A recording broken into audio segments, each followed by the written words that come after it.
মুগ ডাল দিয়ে রুই মাছের মাথার রেসিপি। এটা খেতে এত সুস্বাদু, আমার কাছে গরম ভাতের সাথে এরকম একটা মাছের মাথা আর মুগ ডাল থাকলে আর কিছুই লাগে না। আমার ছোট মেয়ের ভীষণ পছন্দের খাবার এটা, তো তার জন্যই আজকে মাছের মাথা রান্না করছি। এখানে আমি 2টা রুই মাছের মাথা নিয়েছি, বেশ বড় বড় সাইজ। এখন নুন আর হলুদ দিয়ে এটাকে আমি মাখিয়ে রাখবো 15 মিনিটের জন্য। তো আজকে আমি বিভিন্ন রকম মাছ রান্না করছি, সব মাছের রেসিপি আপনাদের সাথে শেয়ার করব। এখন রুই মাছের মাথাটাকে লবণ হলুদ দিয়ে খুব ভালো মতো মাখিয়ে নিয়ে এটাকে ম্যারিনেট করে রেখে দিব 15 মিনিট। ম্যারিনেট করে অবশ্যই রেখে দিতে হবে 15 মিনিট, চাইলে আর একটু বেশি সময় রেখে দিতে পারেন।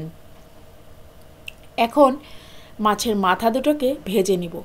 অবশ্যই সরিষার তেল ইউজ করবেন, এখানে কিন্তু কোনোভাবেই সয়াবিন তেল ইউজ করবেন না। আর আমি সব সময় সরিষার তেল খাই, তাই আমি সরিষার তেলটাই ইউজ করেছি, বাট এই রেসিপিতে অবশ্যই সরিষার তেল লাগবে। এখন মাছের মাথাগুলোকে ভেজে নিব। তো আমার ননস্টিকি ফ্রাই প্যানের ননস্টিকিটা নষ্ট হয়ে গিয়েছে, তাই একটু লবণ ছিটিয়ে দিলাম যেন মাছটা লেগে না যায়। খুব বেশি মচমচা করে মাছের মাথাগুলোকে আমি ভেজে নেব না, মোটামুটি ব্রাউন একটা কালার আসবে, মানে গোল্ডেন একটা ব্রাউন কালার আসবে, তারপরে কিন্তু মাছের মাথাটা আমি তুলে নিব। তো এপিট ওপিট উল্টে পাল্টে সুন্দর করে ভেজে নিতে হবে। মাছের মাথা দুটা ভাজতে আমার 3 থেকে 4 মিনিট মতো সময় লেগেছে, এর বেশি লাগেনি, কারণ মাথাগুলোকে আমি ঘুরিয়ে ঘুরিয়ে সুন্দর করে ভেজে নিয়েছি। এই যে দেখেন, এখন আমি মাছের মাথাগুলোকে উঠিয়ে নিচ্ছি। খুব বেশি মচমচা করে ভাজা যাবে না। রুই মাছের মাথাগুলো কিন্তু বেশ বড় সাইজের, চাইলে আপনারা এটাকে একটু কেটেও নিতে পারেন, বাট আমি আজকে আস্তই রান্না করব, কারণ আমার বাচ্চারা আস্ত মাথা খেতে খুব পছন্দ করে, বিশেষ করে ছোট বাচ্চা। তো এখানে হচ্ছে কড়াইতে আমি 2 টেবিল চামচ সরিষার তেল নিয়েছি, আর তাতে দিয়ে দিচ্ছি মেজারমেন্ট কাপের 1 কাপ পরিমাণ পেঁয়াজ কুচি। আর এর মধ্যে একটু লবণ দিয়ে দিব হাফ চা চামচের মতো, যেন পেঁয়াজটা দ্রুত সিদ্ধ হয়ে যায় আর নরম হয়ে যায়, আর সুন্দর একটা কালার চলে আসে, মানে হালকা একটা ব্রাউন কালার চলে আসবে। তারপরে বাটা মশলাগুলো দিব। এর মধ্যে আমি কিন্তু মুগ ডালটা ভেজে নিয়েছি, মুগ ডালটা এমনিতেই একটু চুলায় টেলে নিয়েছি, আর তারপরে পরিষ্কার করে ধুয়ে একটা বাটিতে রেখে দিয়েছি। আমি আজকে 150 গ্রাম পরিমাণ মুগ ডাল নিয়েছি। তো দেখেন পেঁয়াজগুলো কিন্তু সুন্দর নরম হয়ে গিয়েছে, আর হালকা একটা ব্রাউন কালারও চলে এসেছে, সুন্দর একটা স্মেল বের হচ্ছে। অবশ্যই কিন্তু এই রান্নাটা সরিষার তেল দিয়েই করতে হবে। আমি অবশ্য সব রান্নাই সরিষার তেল দিয়ে করি, আর এই রান্নাটা তো স্পেশালি সরিষার তেল দিয়েই করতে হবে, তা না হলে কিন্তু এরকম সুন্দর ফ্লেভারটা আপনি পাবেন না। এখন এখানে বাটা মশলা দিয়ে দিব। তো এখানে আমি 1 টেবিল চামচ পরিমাণ রসুন বাটা দিলাম, আর দিয়ে দিব হাফ চা চামচ পরিমাণ আদা বাটা। তো রসুন আর আদাটাকে আমি একসাথেই পেস্ট করে নিয়েছিলাম। এখন এই আদা রসুনের পেস্ট দেওয়ার পরে ভালো করে একটু কষিয়ে নিলাম, যেন মশলার কাঁচা গন্ধ একটুও না থাকে। মেজারমেন্ট কাপের হাফ কাপ পরিমাণ পানি দিয়ে দিয়েছি মশলাগুলো আরও ভালো করে কষিয়ে নেওয়ার জন্য। এখন আমি গুঁড়া মশলাগুলো দিয়ে দিব।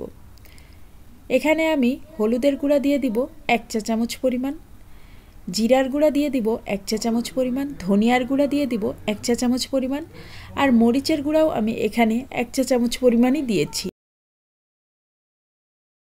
মরিচ আর লবণ এটা আপনারা আপনাদের স্বাদ অনুসারে দিবেন, আমি এখানে আমার স্বাদ অনুসারে দিয়েছি। এই মরিচটা কালার সুন্দর আসে, কিন্তু ঝালের পরিমাণটা কম। তো এখানে আমি 1 চা চামচ দিয়েছি। যাদের মরিচের গুঁড়াতে ঝাল বেশি থাকে তারা অবশ্যই যতটুকু মরিচ খেতে পারেন ততটুকুই দিবেন। এখন হচ্ছে মশলাটাকে ভালো মতো কষিয়ে নিলাম। এখন এর মধ্যে আগের থেকে ধুয়ে রাখা মুগ ডালগুলো দিয়ে দিচ্ছি। মুগ ডালগুলো কিন্তু আমি ভেজে নিয়েছিলাম আগে।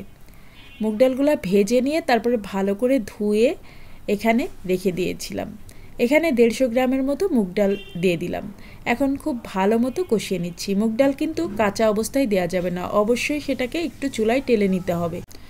মুগ ডালগুলোকে ভালো মতো ভেজে নেওয়ার কারণে খুব সুন্দর একটা টেস্ট আসে রান্নাটাই। তো অবশ্যই মুগ ডালগুলোকে একটু টেলে নিতে হবে। এখন ডাল দিয়ে মশলাগুলোকে আরও ভালো মতো কষিয়ে নিয়েছি, দেখতে পাচ্ছেন খুব সুন্দর মতো কষিয়ে নিয়েছি।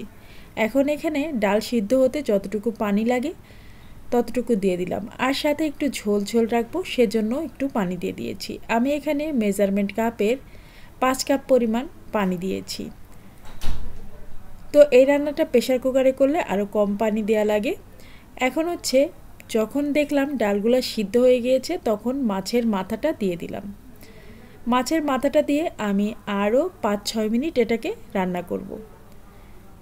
তো মাছের মাথাটা দেওয়ার পরে এভাবে উল্টে পাল্টে সব পিঠ ঘুরিয়ে ঘুরিয়ে দিতে হবে, যেন সব পাশ খুব সুন্দর মতো রান্না হয়ে যায়।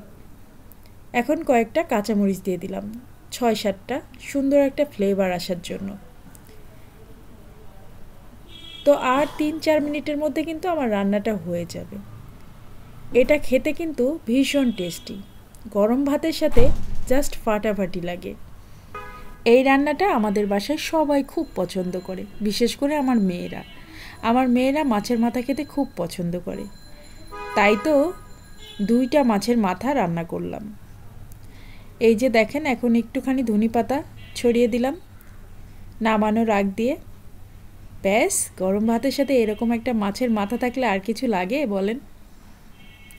এখন আমি নামিয়ে ফেলবো। ধনেপাতা দেওয়ার পরে চুলাটাকে অফ করে দিয়েছি। অবশ্যই চুলাটাকে অফ করে দিতে হবে, কারণ ধনেপাতাটা খুব বেশি কুক হওয়ার দরকার নেই, এমনিতেই খুব সুন্দর একটা ফ্লেভার এখানে চলে আসবে ধনেপাতার। এখন বলেন তো, গরম ভাতের সাথে এরকম একটা রেসিপি থাকলে আসলেই কি কিছু দরকার আছে? আর এক টুকরা লেবু, ব্যাস, আর কিছুই লাগবে না। তো যাই হোক, আমার আজকের রেসিপি কেমন লাগলো অবশ্যই আমাকে কমেন্ট করে জানাবেন। ভালো লাগলে অবশ্যই like, share and subscribe my channel and follow my Facebook page. যারা ফেসবুক পেজ থেকে দেখছেন তারা অবশ্যই পেজটাকে ফলো করে দিবেন। এতে করে আমি যে কোনো ভিডিও দিলে তার নোটিফিকেশন আপনার কাছে পৌঁছে যাবে, আর আপনি সহজে আমার নতুন নতুন রেসিপিগুলো দেখে নিতে পারবেন। আর যারা ইউটিউব থেকে দেখছেন তারা অবশ্যই ইউটিউব চ্যানেলটাকে সাবস্ক্রাইব করে দিবেন, পাশে থাকা বেল আইকনে একটা প্রেস করে দিবেন। এতে করে আমি যে কোনো ভিডিও দিলে তার নোটিফিকেশন আপনার কাছে পৌঁছে যাবে, আর সহজে আপনি আমার নতুন ভিডিওটা দেখেও নিতে পারবেন। তো আজকের মতো আল্লাহ হাফেজ। সবাই ভালো থাকবেন, সুস্থ থাকবেন, নিরাপদে থাকবেন। আমার বাচ্চাদের জন্য সবাই দোয়া করবেন। আল্লাহ হাফেজ।